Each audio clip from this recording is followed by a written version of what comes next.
Well, let's talk about some of his coaching decisions that, that helped develop him and make him into one of the greatest coaches, or if not the greatest coach of all time. And this is really one of the reasons why he's the greatest coach of all time. Yeah, he got us prepared every single week. He knew the defenses, what type of plays to call, like what type of formations to call, the personnel and all that. But a lot of his coaching decisions played into the factor of why he is such a great coach as well. Like the ineligible formations versus Baltimore in the playoffs. I mean, without those play calls, we would have probably never gained that momentum that we needed in order to win that playoff game, which led us to our first Super Bowl that we won, Julian, in 2014. And on top of it as well, the trick plays that he installed as well during the week, and let offensive coordinator McDaniels call them as well to just give us that well-needed spark. So what even happens? Can we go over that again? Because people ask, why is Coach Belichick that much better coach than everyone else? And I always bring up this formation, how he made man eligible as a tackle. Yeah, Baltimore and Raven. But why was the guy that lined up in the slot, and who was it that was ineligible? Shane Vereen.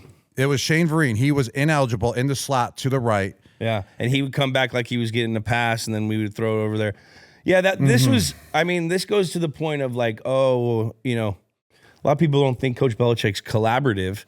I believe he probably talked over with Nick Saban about this because it just happened in college 2 weeks before, and saw if it was applicable to our rules and regulations of the National Football League.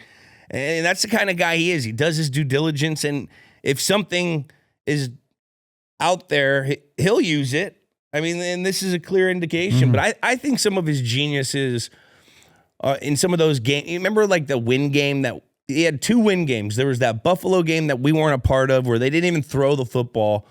And they actually kind of had a baby win game too with Mac Jones. But that one with Matt Castle, I think, it was 2008. They didn't throw it all.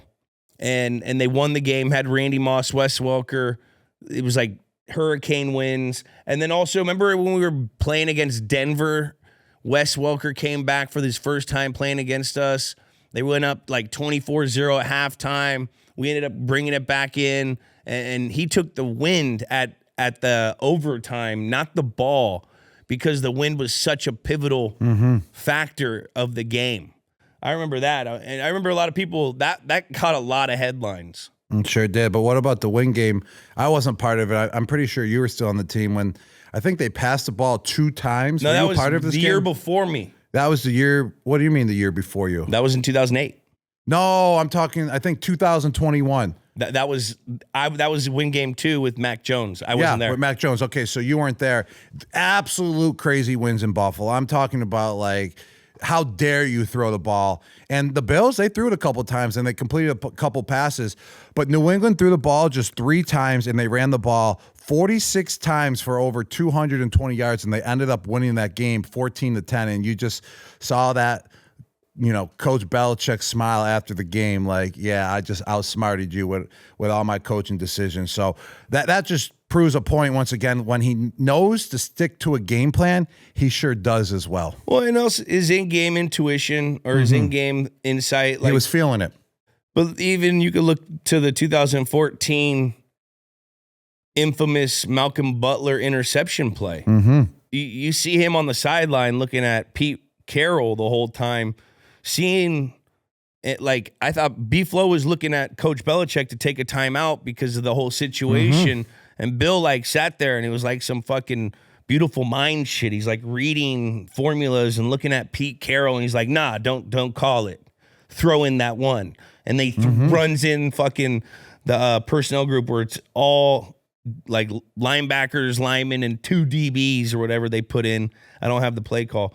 But then, and that whole thing goes. That was a huge decision to make in one of the biggest moments that turned into something good. There's countless decisions that we saw, and then there were some that, went the other way. I remember my rookie year in 2009 when we were playing Indianapolis and when we went forward on 4th and 2. We were up it was pre-analytics. So everyone's what the fuck is going on?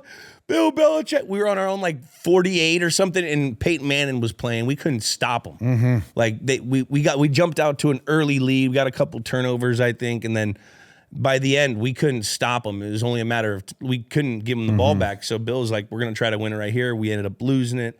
We didn't get it. We threw it K-Falk, and he was like a half yard short. And then they go on and score and win. So like he has balls to make these decisions. And if he makes a wrong decision and it doesn't go his way, he knows what to do the following time. He doesn't make the same mistake twice. Yeah.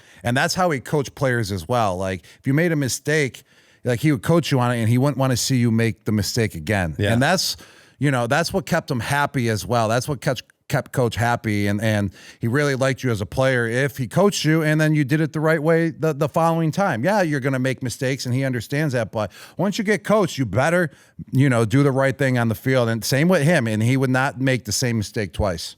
Yeah. You can make mistakes, just don't make them twice, the same one twice. And if you do make it twice, just make the mistake like kind of in a different manner and to get away with it again.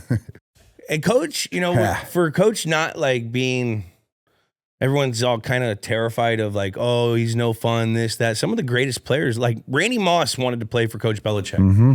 How crazy is that? Like, and Chad Ochocinco, who was a jokester and had his full personality that you knew what Chad Ochocinco was, Bill loved him. Mm-hmm. Bill loved guys. It didn't matter what Rob Gronkowski. He drafted Rob Gronkowski. Literally was Yo Soy Fiesta. Like he didn't care what you did as long as you did it well. Mm-hmm. If you played well, he didn't care. Mm-hmm. But if he knew like your silliness was affecting your game and wasn't helping you play well, he would get on you about it. Oh, he'd get on you. But if he knew your silliness was making you play better, he would amplify the silliness in a positive way. He really would.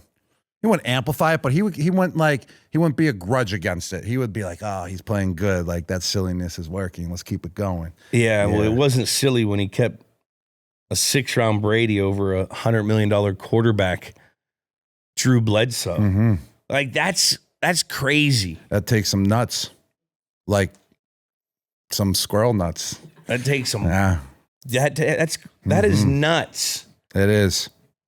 Mm-hmm. And he did even when if you go back and watch it, I mean they go to the AFC Championship. Tom got a high ankle sprain, and Drew came in and played lights out, didn't he? And Bill's like, "Fuck it, we're going with our young buck." Like that. Mm-hmm. That was nuts. I mean, what about playing Troy Brown at cornerback and another guy I know, Jules at cornerback as well, just to have that instinct, knowing that, whoa, look at this guy's talent. Look how he plays the wide receiver position game. Like, I feel like he can play corner as well. Let's try him out. And it works.